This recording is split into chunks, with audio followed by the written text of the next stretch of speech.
Dr. Rao H. Kolusu MD MBI presents What is Self-Compassion? Who is giving to whom in me the compassion? Are there two in me? Self-compassion, at its core, is the practice of offering kindness, understanding, and support to oneself, especially during moments of difficulty, failure, or suffering. It involves being gentle with ourselves, much like we would be with a dear friend who is going through a hard time. It's rooted in the recognition that imperfection is part of the shared human experience. Now, when we ask, who is giving to whom in self-compassion, we enter the realm of self-awareness and consciousness. It appears as though there are two aspects within us, one that experiences pain or suffering, and another that offers understanding and compassion. However, the perception of two, one being the sufferer and the other being the giver of compassion, is ultimately an illusion from a spiritual standpoint. In practices such as Advaita Vedanta, where non-duality is emphasized, the notion of two within the self is dissolved. There is no separate giver and receiver, there is just awareness. The part of you offering compassion and the part of you receiving it are, in truth, one and the same. Compassion arises spontaneously from your deeper self, your true nature, which is unbounded by ego, and is naturally compassionate. There aren't two beings within you, one suffering and one comforting. There is one presence, or consciousness, that recognizes suffering and responds with love and kindness. Self-compassion, then, can be seen as the expression of your fundamental wholeness and interconnectedness. It's a realization that the same consciousness that experiences suffering also holds the wisdom to transcend it with kindness.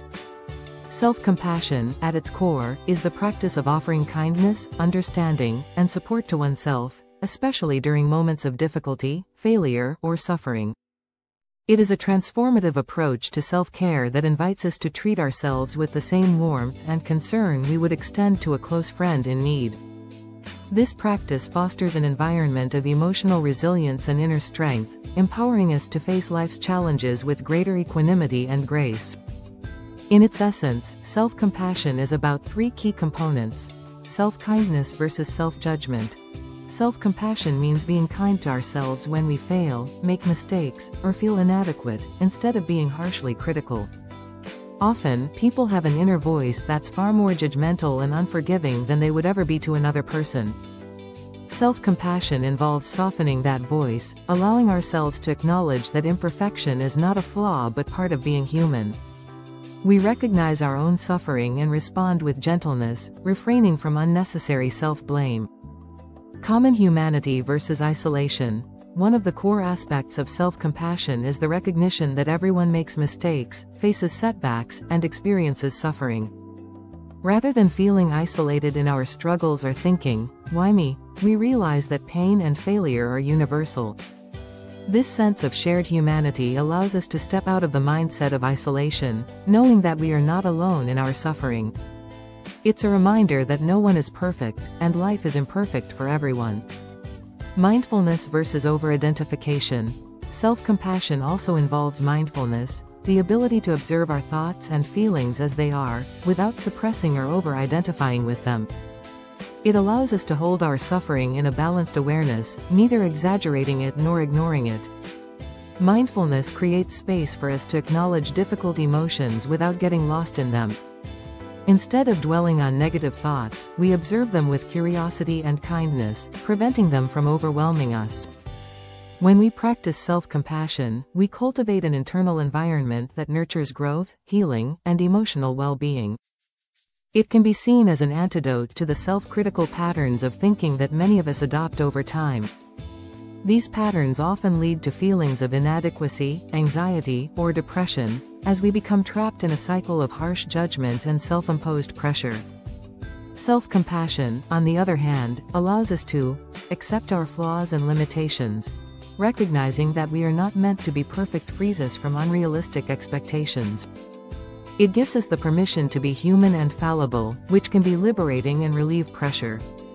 Improve emotional resilience. When we treat ourselves with compassion, we develop a healthier emotional response to life's challenges. Instead of feeling overwhelmed by failure or criticism, we are better able to bounce back, learn from the experience, and move forward. Promote self-care and well-being. Compassion toward ourselves fosters self-care practices.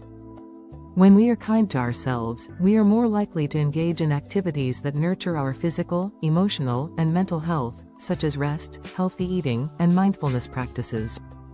Strengthen our relationship with others. Paradoxically, when we are compassionate toward ourselves, we often become more compassionate toward others. As we recognize our own vulnerability, we can extend empathy more readily to those around us, deepening our connections and fostering a sense of empathy and shared humanity. In summary, self-compassion is a holistic approach to self-care that allows us to embrace our imperfections and navigate life's difficulties with gentleness and wisdom. It is about treating ourselves with the same kindness we would extend to others, cultivating a sense of peace within, and fostering the resilience needed to thrive in an imperfect world. Dr. Rao Kolusu MD MBI CEO, via PAL, LLC. Call 563-357-8786. Email raokolusu@bpal.net or hkolusu@gmail.com. https://www.bpal.net/ To live long and in wellness and in enjoyment. To have inner health, wealth and happiness. Contact Via PAL, LLC.